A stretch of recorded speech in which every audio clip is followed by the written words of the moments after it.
Hey there mga may love spices! Hi sa mga new subscribers, my name is Yan. Welcome po at sa ating mga returning viewers. Thank you sa inyong walang sawang love and support para sa akin. And yun nga, kung hindi nyo pa knows mga babes, meron pa po tayong other channel.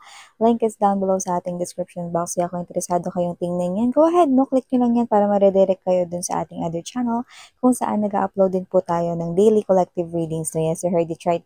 Araw-araw din po tayo may collective readings doon, no? Kaya naman welcome na welcome everybody there. And yun nga, wala tayong gender ha. Tandaan ninyo, babae, lalaki, LGBT, lahat po welcome Pisces.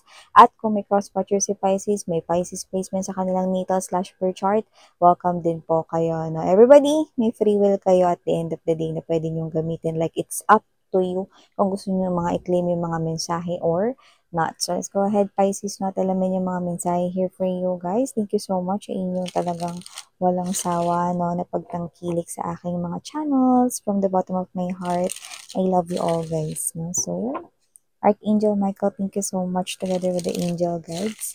Messages for Pisces. Can you please show me what this Pisces needs to know?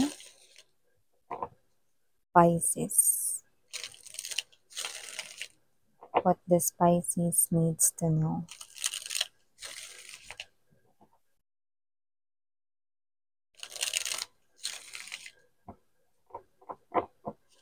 Okay, so let's go ahead and check this mga mensahe para sa'yo, Pisces, no? So, guys, you do have here the energy of the Eight of Wands. Nandito din po energy for you, Pisces. King of Cups. Yeah, that's your energy. Knight of Pentacles or the Knight of Coins. You also have here the Strength card, Four of Swords. And dito din Seven of Swords. And right at the bottom of the deck for you, guys, Queen of Coins, Seven of Wands, and the Five of Coins or the Five of Pentacles energy. Mukhang meron dito mga babes, no, magtatangka rito, no, nahiraman ninyo ng pera, no. Hindi ko naman nakikita na ganun yung ito kakailanganin, pero meron ako nakikita, no, by the way, pwede nyo i-switch yung mga roles, ha. So, meron ako rito nakikita na lalapitan ninyo, no, kasi kailangan nyo rito ng dagdag pera, no, or whatever. So, pwedeng may hihiraman kayong pera or whatever, no. At nakikita kong tatanggihan niya kayo kahit na marami siya ritong extra. Okay?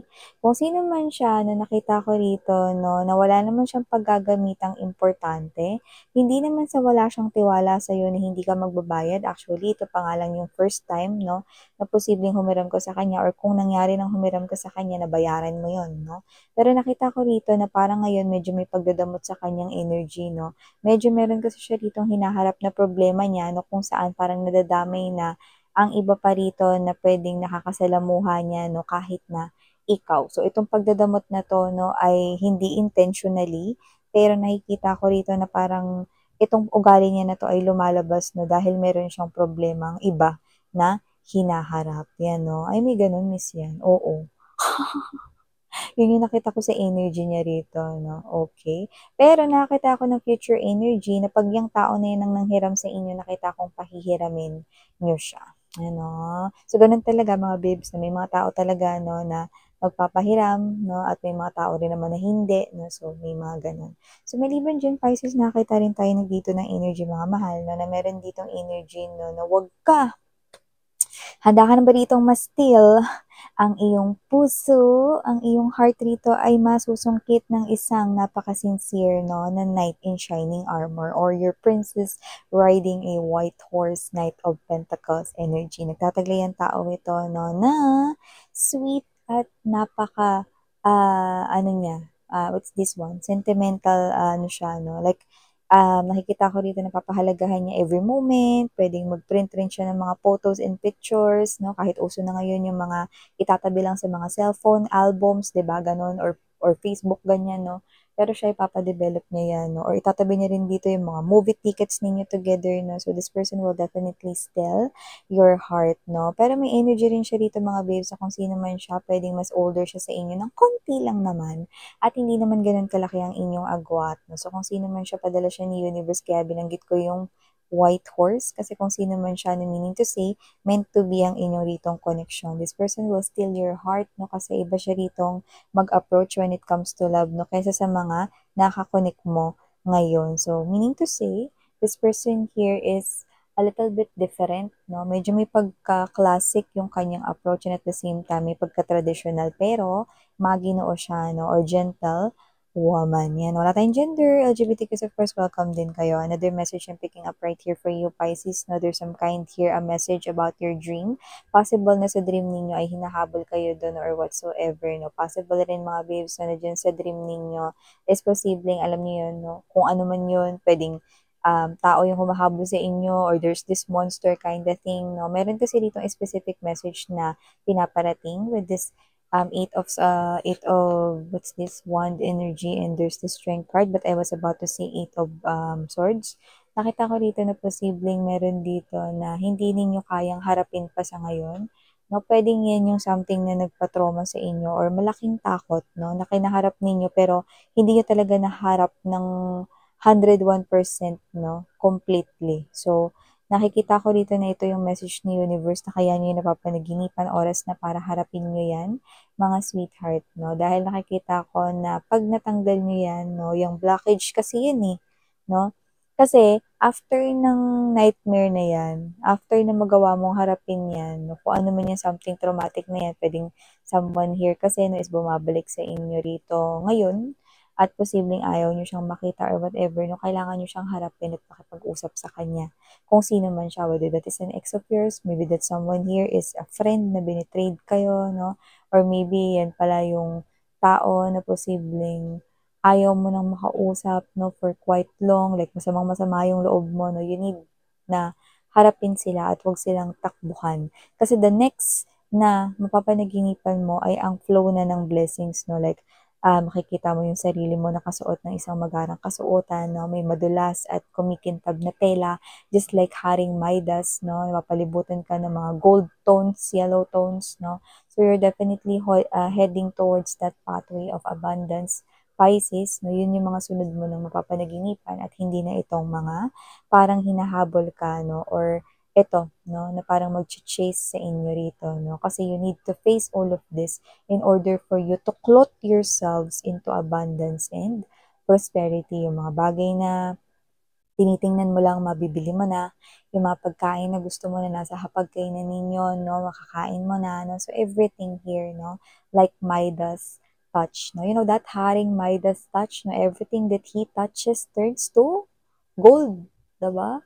So, with that hand of yours, no, speaking of hands, no, the next message that I'm gonna tell you guys is that you do not know that your hands are really creative. It's just that sa inyong thoughts, no, ay, hindi ako magaling dyan, miss yan. Hindi ako marunong sa arts, hindi ako marunong mag-drawing, hindi ako marunong mag-sketching, no. Arts is not just that. Creativity is not just that, no. Nakita ko dito na magaling yung hands ninyo. Nakikita ko dito yung hands ninyo, yung magdadala rito ng mas maraming pera sa inyo. So, this is you. You might not yet discover pa sa sarili ninyo, no, na yung hands ninyo ay creative, no. Pero nakikita ko rito na mareredirect kayo dito sa mga parang mga bagong interest na makikita nyo lang online, mapapanood ninyo, no. So, doon mo malalaman, uy, may talent pala ako dito. Uy, kaya ko pala to. Uy, hala, hindi ko alam na ganito pala ako kaano. See, nakita ko mapagkakakitaan mo yan. Ano ba yan? Nabubulol. Mapagkakakitaan mo yan, Pisces, no? Kaya nakikita ko dito na oras na para masimulan mo na yung pagkita na yan, no? Kasi nakikita ko dito yung iba, napapanood nyo na yan. At nakikita ko na parang unti-unti na kayong nagkaka-interest hanggang sa nasa algorithm na yan, no? Ng YouTube na pinapanood ninyo, no? Or kung ano man yan, no? So, you keep on seeing it, no? Up until, no? Ay, gawin ko na nga ito talaga. Mag-hands-on na nga talaga ako dito. Ano, it could be anything, no? Basta related here with hands, no? Yan, working with your hands, no, ay magiging amazing dito here for you guys. So, kasi maghahatid yan sa'yo, Pisces, na pera. So, speaking of love life naman tayo, mga babes, no? Medyo nakakita lang ako rito ng energy na siya yung klase ng energy na hindi brand new. Pero, siya yung klase ng energy na siguro hindi mo lang nare-realize, no, na kailangan mo pala siya. So, parang makikita mo yung halaga niya once na umalis siya rito sa life mo. Kasi parang may energy ng pag-alis with the Five of Pentacles energy. Tapos, di mo marirealize, no, na Iba pala yung feeling 'pag wala yung tao na yun. Siguro nasanay ka as a friend na lagi siyang nandiyan, pero as a friend 'no. Tapos siguro nagkaroon siya ng opportunity 'no, sa ibang lugar ganyan, like mapapalayo siya sa'yo, hindi mo siya makikita ng madalas 'no. So parang bago siya umalis, you will realize that this person here is iba pala talaga yung tingin mo sa kanya 'no, which is a different kind of love story 'no, here. Kasi this is the type of energy na parang porket andiyan kasi siya with a friend na kanya ritong role sa life mo, hindi masyado napapansin, wala rin naman masyadong bagong pinapakita or whatever, wala rin naman masyadong obvious 'no, na emotions and feelings 'no. Pero bago talaga siya umalis or parang bago siya rito, hindi masyadong magpapakita ng presence sa life mo, dun ko I think nakikita na makikita mo siya 'no, bilang man or woman to be in love with 'no. So this is a different kind of love story but I'm seeing your connection na magpa-fly-fly talaga 'no, sa magandang, flow dito, Pisces, 'yan 'no. Sometimes gano'n talaga, love moves in mysterious ways. And last message that I'm picking up right here for you guys 'no, ingat-ingat lang kasi nakikita ko ditong merong mako-confiscate. Ewan ko kung may mga students pa dito 'no or baka sa trabaho ito 'no. Sa school, puwede sigurong kunin yung phone ninyo kasi baka mahuli kayo nagte-text 'no or whatever, ginagamit ang inyo ditong mobile phones 'no. Or sa work puwedeng mahuli kayo rito 'no na puwedeng naglalaro kayo diyan o nanonood ng K-drama sa inyong computer or sa inyong laptop desk na hindi naman gano'n ka-big deal pero nakikita ko rito mga babes 'no na posibleng hindi ka kaagad makauwi 'no dahil may paggagawa pa sa'yo 'no. See, dapat nakatakas ka na dito sa ibang gagawin 'no, pero dahil diyan, possible na pag-initan ka within a day. So, ingat-ingat na lang mga babes 'no, medyo patago niyo lang ng konti 'no, yeah, gawain ko din 'yan minsan naamin ko, okay, okay, understand you guys. So yeah, ako ulit ang inyong Yana on me, Sarang Heyo, Love and Light Pisces, ayun.